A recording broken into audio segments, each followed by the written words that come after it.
Hey, what's going on guys? Just before we dive into the video, I want to let you know that we have an awesome Iceborne giveaway running right now with the guys over at Gamerchic for everything you see on screen. A PS4 Pro, a year of PlayStation Plus, the Steelbook copy of Iceborne, and even the 2 Monster Hunter Nendoroid figures. If you want to enter, click the link in the description box down below. And if you want to save some money on your Monster Hunter pre-order, you can grab it at Gamerchic, use code Arekkz Gaming, and it will give you a discount, making it the cheapest place to buy it that we've seen in the UK.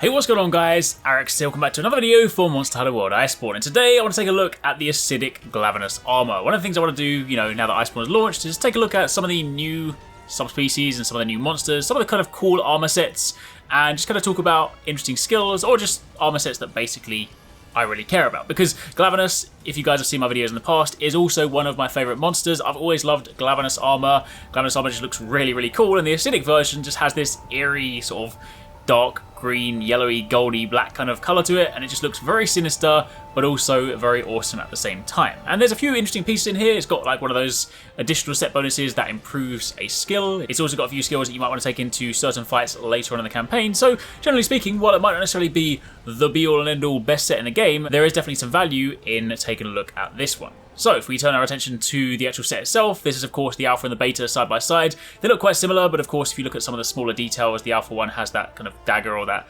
scabbard on the back, and they both look really cool. Again, I've gone for the beta set in this one because largely speaking, unless there's sort of like a stylistic choice, there's a couple of armor sets that I specifically went alpha for that reason, but generally speaking, I've been going beta because they do have a lot of very good slots, as you'll see a little bit later.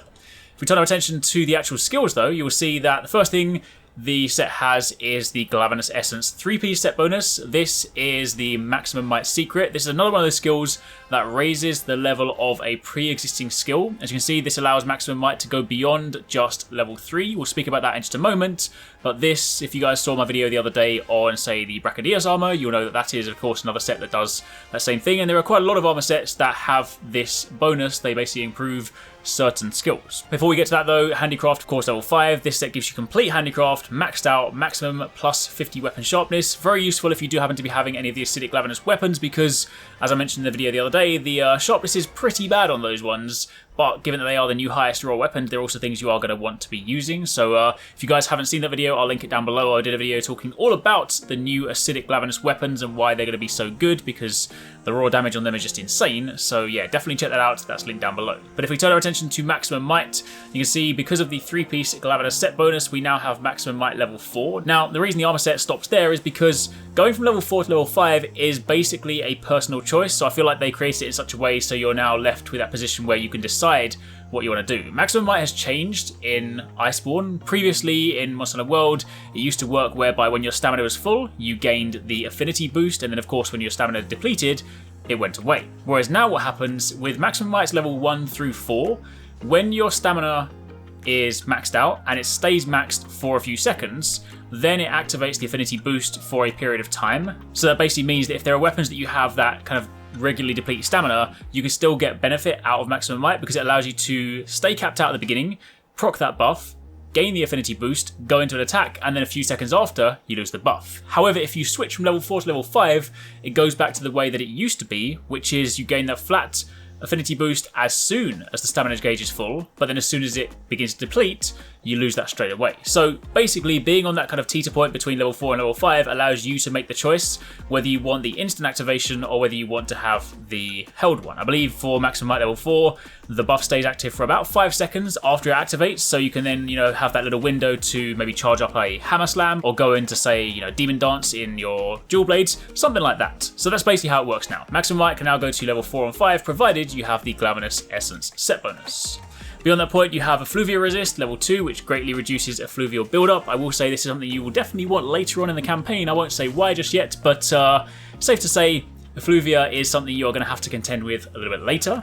Stamina Surge, of course, makes it so that your stamina recovery speed is increased by 20%. Stun Resistance, of course, reducing the duration of stun by 90%, kind of handy. And then, of course, you have Iron Skin, which reduces the duration of defense down by 75%. And if you go all the way to level 3, that prevents it, which is important because if you're fighting Acidic Glavenus, then that is basically what he has from his spiky tail. If you guys have been wondering what the ailment is that he kind of kicks out with his tail. It is defense down if you get hit by that. When it's in the sort of spiky form, not in the clean katana form, then yeah, you're going to be hit by defense down. Pretty nasty, because then he has some heavy hitting attacks. If you get that kind of combination, then you're probably going to cart in the process. So having that in and having the ability to just like flick that up to level 3 could be pretty handy. Of course, if you then take a look at the beta set, again, you obviously lose a few skills in the process, but you do still get, largely speaking, what you want there. But of course, the trade-off for the beta set is that you have the nice slots. So speaking of slots, for the alpha set, on the helmet, we have a level 1, the chest piece is level 1, the arms level 2 and level 1, the waist is level 2, and the legs are level 1. Meanwhile, you switch over to the beta set, and you have a whopping level 4 slot on the helmet, a level 4 and level 1 on the chest, level 4, level 2 and level 1 on the arms, level 3 on the waist, and level 3 and level 2 on the legs. So very, very nice. And if you actually take a look at these kind of as an individual standalone components, then having something like 2 points in handicraft on the waist is going to be rather nice for anyone looking for, say, handicraft sets. You've got maximum might on the legs, so even if you don't necessarily want the whole set as a complete bonus, there are a few standalone pieces amidst this that are definitely worth your time. So that is a quick look at the Acidic Glavenus armor. Again, if you guys want to take a better look at the weapons, be sure to check out the video where I speak about the new highest raw damage weapons in Iceborne, which are of course the Acidic Glavenus weapons. I go all over that and talk about some of the cool ones and things like that. But for the time being, that's it. There is plenty more stuff coming your way. If you've missed any of the videos we put up until now, then of course you can go over on the channel and check them out. There are so many different things that we're talking about. Of course, if there's anything you guys want to know more about, by all means let me know in the comments down below. But otherwise, stick around and enjoy the Iceborne coverage. I really hope you guys enjoyed that video. Remember to hit that subscribe button and also click on the little bell icon to turn on notifications so you don't miss my next upload. Also, don't forget, you can check out TwoSixNine and Paradise Central streaming over on Twitch 6 days a week. You can find a link to the multi-stream in the description box down below. Be sure to drop by and get involved. Thanks again for watching. Take it easy. Catch you next time. Peace out.